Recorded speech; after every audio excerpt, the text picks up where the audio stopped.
Saya Nazam Rizal dengan NPM 2350 31206. Saya Desi Maulidia dengan NPM 2350 30 12 10. Saya Delviani Putri Valencia dengan NPM 2350 30 1176. Sebelumnya saya akan membagikan dulu brosur untuk dibaca ya.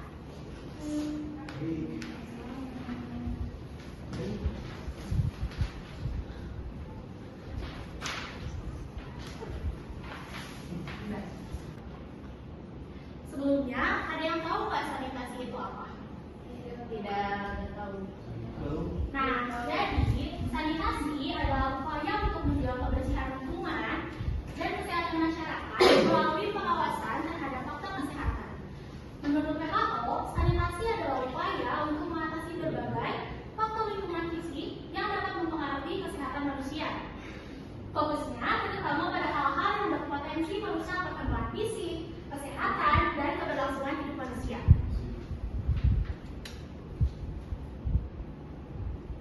Lalu selanjutnya ada jenis-jenis sanitasi.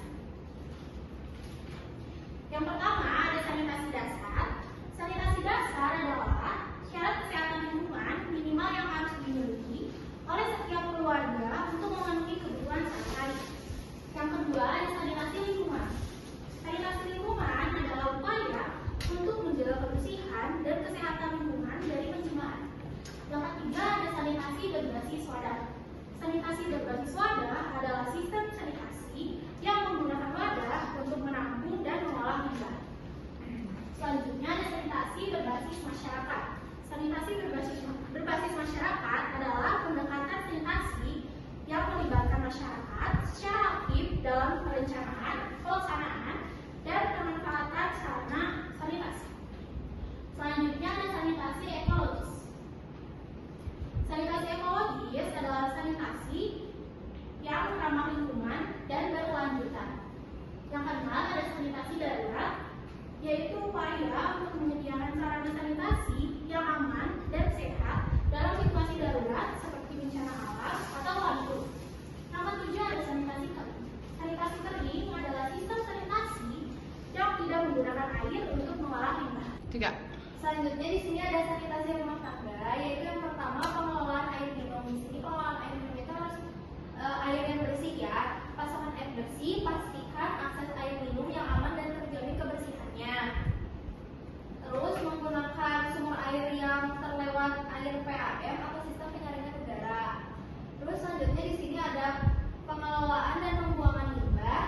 Contohnya di sini seperti penyaluran air limbah, membangun sistem penyaluran air yang baik dan terlewati hingga mudah disaring. Selanjutnya di sini ada pengelolaan sampah. Pisahkan sampah organik dan non-organik. Sampah yang organik dapat diolah menjadi kompos, sedangkan sampah non-organik dapat didaur ulang atau dibuang ke tempat pembuangan sampah yang tepat. Terus kurangi dan gunakan kembali. Kurangi penggunaan barang sekali pakai dan pilihlah produk yang dapat digunakan kembali. Selanjutnya di sini ada kebersihan lingkungan. Contohnya kebersihan di rumah tangga ya, di rumah itu bersihkan rumah secara rutin, bersihkan rumah termasuk lantai, dinding, furnitur dan peralatan rumah tangga lainnya. Dan yang terakhir itu ada perilaku hidup sehat, contohnya kayak mencuci tangan sebelum makan, terus menutup makan bila sudah selesai ya, takutnya itu makanannya terkena kontaminasi oleh serangga dan hewan. Selanjutnya, di sini ada sanitasi lingkungan dapat diwujudkan di berbagai tempat seperti penyediaan air bersih, pembuangan kotoran manusia, pengelolaan sampah dan pengelolaan limbah. Selanjutnya, ruang lingkup sanitasi industri itu yang pertama kebersihan tempat kerjanya, terus pengelolaan air yang bersih, pengelolaan sampah, pengelolaan limbah berbahaya, pengendalian pencemaran dan kesehatan dan keselamatan kerja. 3. Selanjutnya di sini ada sanitasi rumah tangga, yaitu yang pertama pengelolaan air minum. Di sini pengelolaan air minum itu harus air yang bersih ya. Pasokan air bersih, pastikan akses air minum yang aman dan terjamin kebersihannya.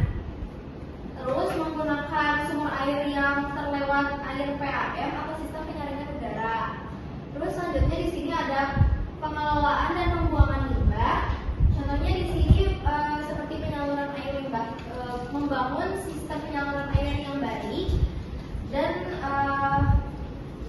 terlewati hingga mudah disaring.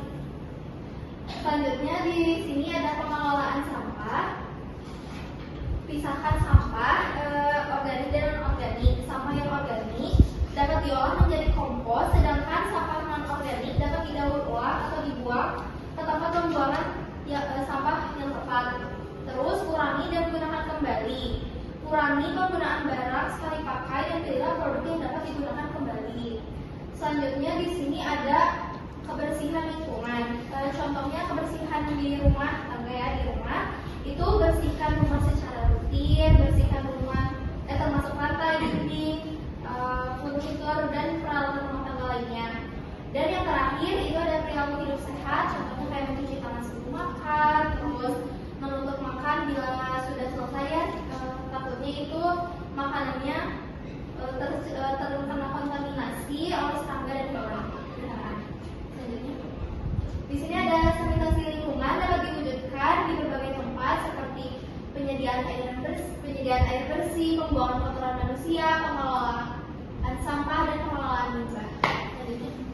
Ruang lingkup sanitasi industri itu yang pertama kebersihan tempat kerjanya, terus pengelolaan air yang bersih, pengelolaan sampah, pengelolaan limbah berbahaya, pengendalian pencemaran dan kesehatan dan keselamatan kerja. Selanjutnya ada manfaat sanitasi yang baik. Yang pertama yaitu mencegah penyakit menular. Nah, sanitasi yang baik membantu kita untuk mencegah penularan penyakit seperti diare, kolera, tifoid, dan hepatitis. Penyakit-penyakit ini biasanya dikeluarkan melalui air yang terkontaminasi atau kontak dengan tinja manusia. Yang kedua yaitu meningkatkan kualitas hidup. Nah, sanitasi yang baik membantu kita untuk meningkatkan kesehatan dan gizi, terutama pada anak-anak. Hal ini karena sanitasi yang baik membantu mencegah stunting dan roasting. Yang ketiga yaitu menjaga lingkungan tetap bersih. Sanitasi yang baik mampu membantu kita untuk meningkatkan kualitas hidup dengan membuat lingkungan lebih bersih, sehat, dan nyaman. Nah, selanjutnya ada infrastruktur yang kurang memadai. Nah, di banyak daerah, infrastruktur sanitasi seperti sistem pengolahan limbah dan sistem drainase tidak memadai atau tidak berfungsi dengan baik. Hal ini dapat menyebabkan pencemaran air dan tanah. Nah, yang ketiga yaitu kurangnya kesadaran dan pendidikan. Banyak orang, terutama di daerah pedesaan, tidak menyadari pentingnya sanitasi yang baik dan bagaimana cara mencapainya. Nah, peningkatan edukasi dan kesadaran masyarakat tentu penting untuk meningkatkan pemikiran masyarakat tentang pentingnya sanitasi dan drainase. A3. Geus mulai ya.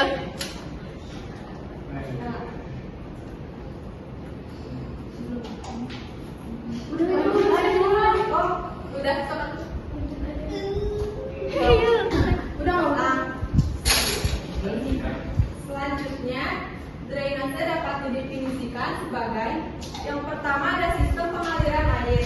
Drainase dirancang sebagai suatu sistem yang terstruktur dan terencana untuk mengalirkan air dari suatu tempat ke tempat lain, seperti saluran air, talang, parit, pipa drainase, sumur resapan, dan lain sebagainya. Selanjutnya, proses pengaliran air. Drainase juga merujuk pada proses mengalirnya air melalui sistem yang telah dibuat, seperti gravitasi, topografi, curah hujan, dan kondisi permukaan tanah. Selanjutnya, ilmu pengetahuan. Drainase juga merupakan suatu bidang ilmu pengetahuan mempelajari tentang pengelolaan air, mulai dari sumber, pengaliran air, hingga pembuangan air. Selanjutnya ada fungsi utama drainase. Yang pertama mencegah genangan air, yang kedua menjaga kebersihan dan lingkungan, yang ketiga menghindari kerusakan. 3. Selanjutnya ada jenis sistem drainase. Itu ada dua. Yang pertama drainase permukaan, yang kedua drainase tanah. Yang pertama itu sistem ini yang dirancang untuk mengalirkan ke permukaan tanah. Terus yang kedua drainase tanah. Sistem ini dirancang untuk mengalirkan air di bawah permukaan tanah. Selanjutnya, manfaat sistem drainase yang efektif. Yang pertama, mencegah genangan air dan banjir. Itu manfaat utamanya dari sistem drainase yang efektif adalah untuk mencegah genangan air dan banjir. Yang kedua, mengurangi erosi tanah. Nah, ini proses pengisian tanah oleh air atau angin. Yang ketiga, menjaga stabilitas struktur bangunan. Nah, ini air yang tergenang di sekitar bangunan karena berasal ke dalam tanah. Ini bisa menyebabkan bangunan menjadi lemah. Ketiga, tantangan dalam sistem drainase. Yang pertama, ada penyumbatan saluran. Yang kedua, erosi saluran. Yang ketiga, pemeliharaan yang kurang.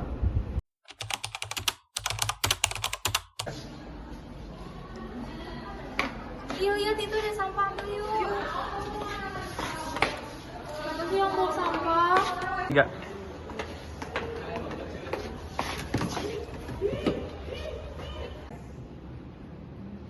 Sekian penyuluhan dari kelompok kami. Kurang lebihnya mohon maaf. Terima kasih sudah mendengarkan penyuluhan dari kelompok kami. Wassalamualaikum warahmatullahi wabarakatuh.